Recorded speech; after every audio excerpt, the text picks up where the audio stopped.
pencipta. Nyiptakeun langit jeung bumi berarti eueuh nu bisa nyiptakeun langit kecuali Allah. Eueuh nu bisa nyiptakeun bumi kecuali Allah. Maha pencipta manusia.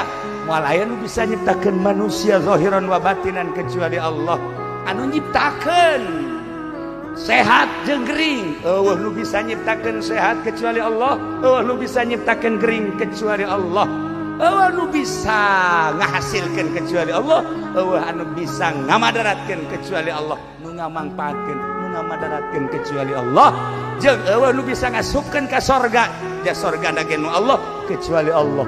Eueuh nu asup ka neraka kecuali ku Allah. Ka neraka jeung ka sorgana ku Gusti Allah Subhanahu wa ta'ala. Nu mantak eueuh hiji zikir nu paling nyalametkeun min adzabil qabri, tibatan tina siksa kubur, min la ilaha illallah